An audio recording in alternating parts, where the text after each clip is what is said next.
Praise the lord. అందరూ బాగున్నారా? దేవుని పేరట మీ అందరికీ కూడా నా శుభాభివందనాలు తెలియచేసుకుంటున్నాను. అపోస్తుల కార్యాలు 16వ అధ్యాయము 23 నుంచి 31 వరకు మనం చూసుకున్నట్లయితే ఇక్కడ సందర్భం చాలా వరకు అందరికీ తెలిసిన సందర్భమే. పౌలు శీలను ఖైదీ చేయబడ్డారు.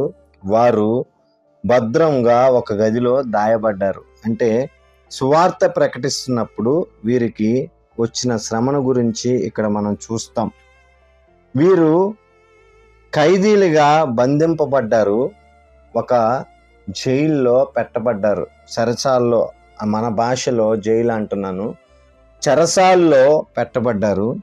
చెరసాల్లో పెట్టబడినప్పుడు వీరి పరిస్థితి అసలు ఎలా ఉంది అనేది మనం ఇక్కడ ఆలోచించినట్లయితే, వీరు అప్పటికే కొట్టబడ్డారు. అంటే శరీరం అంతా గాయాలతో నిండి ఉంది.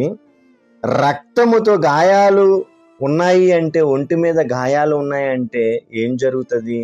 రక్తము బయటకు వస్తుంది. రక్తం బయటకు వచ్చినప్పుడు మరి ఆ ఒళ్ళంతా ఎలా ఉంటుంది, పరిస్థితి ఎలా ఉంటుంది చూడండి. చిన్న గాయము తగిలితేనే తట్టుకోలేమే. చిన్న గాయము ఎక్కడైనా ఏ రాయిని తన్నుకున్నా, లేకపోతే ఎవరైనా కొట్టినా చిన్న దెబ్బకే మనం తట్టుకోలేం. కానీ విపరీతమైన దెబ్బలు దెబ్బలతో కొట్టబడ్డారు. ఇలాంటి కొట్టబడిన పరిస్థితిలో మనం ఎవరైనా ఏం చేస్తామంటే, అయ్యా నేను కొట్టబడ్డాను, ఇక నేను పడుకుంటాను అన్నట్టుగా ప్రవర్తిస్తాం. కానీ వీరు ఏం చేశారో మనకు తెలిసిందే. దేవుణ్ణి స్తుతించారంట, కీర్తనలు పాడారంట. కీర్తన పాడారు అని లేదు ఇక్కడ, కీర్తనలు పాడుచుండిరి అంటే ఎంతవరకు పాడారో చూడండి. అర్ధరాత్రి సమయంలో కీర్తనలు పాడుచూ ఉన్నారంట, ప్రార్థనలు చేస్తూ ఉన్నారంట. వారి స్థితి బాగలేనప్పటికీ కూడా వీళ్ళు చేసింది ఏంటంటే, కీర్తనలు పాడారు, దేవుణ్ణి స్తుతించారు, దేవునికి మనవులు చెబుతూనే ఉన్నారు, కీర్తనలు పాడుతూనే ఉన్నారు. మనం వీరి నుంచి నేర్చుకోవాల్సింది ఏంటంటే, మనం కొట్టబడిన, మనం బాధలతో ఉన్న, శ్రమలతో ఉన్న, మనం మానకూడనిది దేవుణ్ణి స్తుతించడం, దేవుణ్ణి ప్రార్థించటం. వీరు కూడా అదే చేశారు.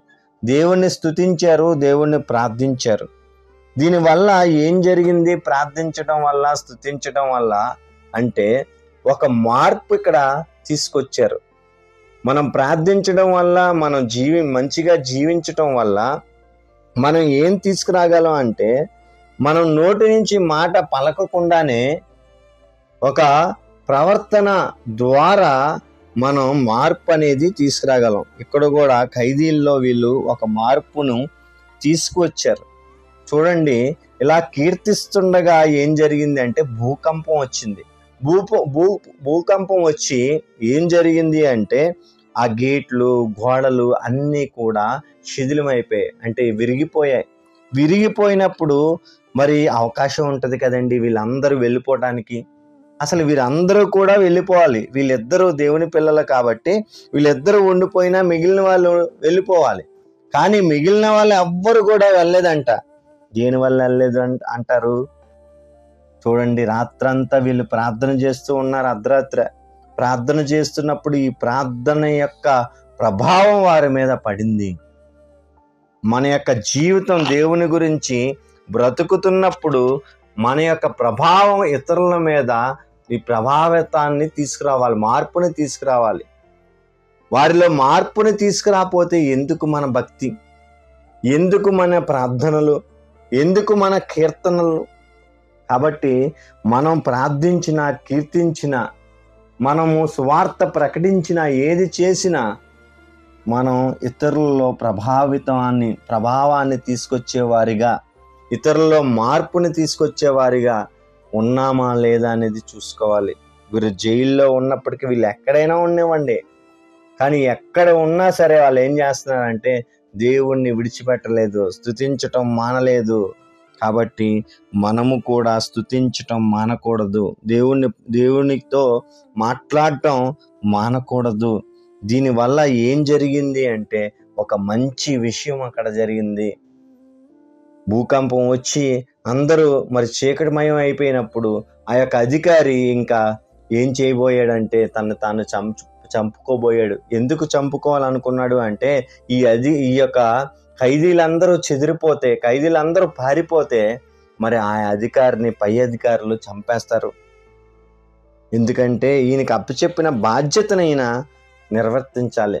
కాబట్టి ఇంక వీళ్ళందరూ పారిపోయి ఉంటారు అని ఆ యొక్క బాధలో చచ్చిపోదాం అనుకున్నాడు. అప్పుడు పౌలు గారు చూసి, అయ్యా మేమందరం ఇక్కడే ఉన్నాం, ఖైదీలు అందరం ఉన్నాం అంటున్నాడు. అందరూ వీళ్ళతో పాటు అందరూ ఉన్నాం అంటున్నారు. అప్పుడు వీళ్ళకి చూడండి ఆ యొక్క అధికారి ఏమని సంబోధిస్తున్నాడు వీళ్ళనంటే, అయ్యలారా. చూడండి, జైల్లో ఖైదీలకి ఎవరైనా మనం స్తుతించడం వల్ల, మనం బ్రతకడం వల్ల మనకి ఏం దొరుకుతుందో తెలుసా? ఇతరుల నుంచి గౌరవం దొరుకుతుంది.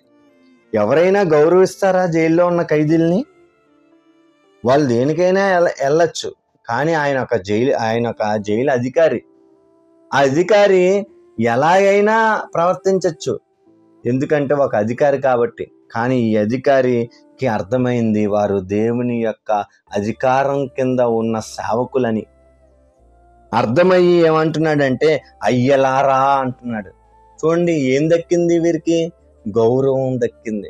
గౌరవం ఎలా దక్కుతుంది అంటే దేవుని యొక్క విషయాల పట్ల భయభక్తులు కలిగి, మరి ఆయన చెప్పిన విషయాలను మనం ఎక్కడున్నా సరే ఆయన స్తుతిస్తూ ఆయన మహిమపరిస్తే మనకి గౌరవం దక్కుతుంది. ఈ గౌరవం దక్కడమే కాదు, ఇతను ఇప్పుడు ఏం చేశాడంటే, అయ్యా నేను రక్షణ పొందాలనుకుంటున్నాను, ఏం చెయ్యాలి? చూడండి, వాళ్ళిద్దరూ ఏం చేసుకొచ్చారు? మార్పుని తీసుకొచ్చారు. ఖైదీల్లో మార్పును తీసుకొచ్చారు, ఆ యొక్క జైలు అధికారుల్లో మార్పును తీసుకొచ్చారు. ఆ మార్పును తీసుకురావటమే కాదు, తన ఇంటికి వెళ్ళారు.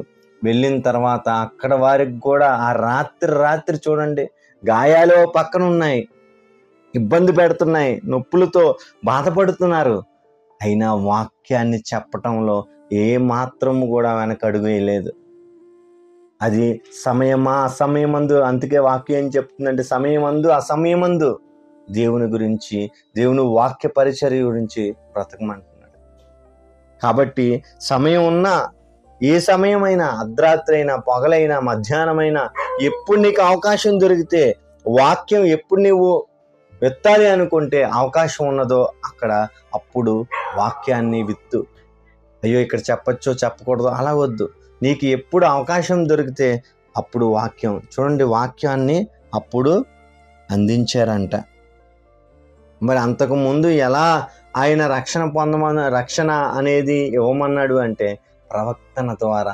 చూడండి, ప్రవక్తన ద్వారా ఒక కుటుంబాన్ని మార్చగలిగారు, ప్రభావితం చేయగలిగారు కేవలం వారి యొక్క ప్రవక్తన ద్వారా. మనం ఎంతమందిని మన ప్రవక్తన ద్వారా ప్రభావితం చేయగలుగుతున్నాం, మార్పుని తీసుకొస్తున్నాం అనేది మనం ఆలోచన చేద్దాం. మనం కూడా పౌలు శీలవలే ఏ స్థితిలో ఉన్నా, ఏ పరిస్థితిలో ఉన్నా సరే దేవుణ్ణి స్తుతిద్దాం, దేవుణ్ణి మహిమపరుద్దాం. మన చుట్టుపక్కల ఉన్న వారికి మనల్ని గుర్తించేటట్టుగా, మనం ఏ పరిస్థితిలో ఉన్నామో అది వారు తెలుసుకునేటట్టుగా మన ప్రవర్తన ద్వారా వారికి సువార్తని అందిద్దాం, వారిని దేవుని వైపు త్రిప్పుదాం. మనకి ఎన్ని శ్రమలున్నా సరే దేవుడు మనల్ని ఏ శ్రమ గుండా నడిపిస్తున్నప్పటికీ కూడా, ఇక్కడ శ్రమగా ఉన్నామా, శ్రమలతో ఉన్నామా, సుఖంగా ఉన్నామా అన్నది కాదు, కానీ మన ధ్యేయం అంతా సువార్త ప్రకటిస్తున్నామా లేదా అన్నదే చూద్దాం. వీరు కూడా సువార్త ప్రకటిస్తున్నారా అన్నదే చూశారు. ఆ యొక్క అర్ధరాత్రి కాలంలో కూడా దేవుని వాక్యాన్ని ప్రకటించారు. మనము కూడా దేవుని యొక్క వాక్యాన్ని ప్రకటించే పనిలో ఉందాం. కళ్ళు మూసుకుందాం. స్తోత్రం స్తోత్రం స్తోత్రం స్తోత్రం తండ్రి నాయన, నీకు వందనాలయ్యా. దేవా, పౌలు శీలను బట్టి ప్రభా తండ్రి నాయన, మరి వారు ప్రవక్తన ద్వారా దేవా నాయన ఖైదీల్లోనూ ప్రభా నాయన ఆ అధికారులలోనూ మార్పును తీసుకురాగలిగారు. దేవా, మేము కూడా ప్రభా తండ్రి మా భక్తి జీవితం ద్వారా ఇతరులలో మార్పును తెచ్చేవారిగా ఉండటానికి నీ కృప దయచేయమని, సహాయం దయచేయమని, ఎవరెవరైతే ఈ యొక్క కార్యక్రమాన్ని దేవా వింటున్నారో ప్రభా తండ్రి, వారి యొక్క జీవితాల్లో మార్పును తీసుకురామని, నడిపించమని ఈ ప్రార్థన యేసయ్య అతి పరిశుద్ధ నామమున అడిగి వేడుకుంటున్నాం తండ్రి. ఆమేన్. Praise the Lord. అందరికీ వందనాలు.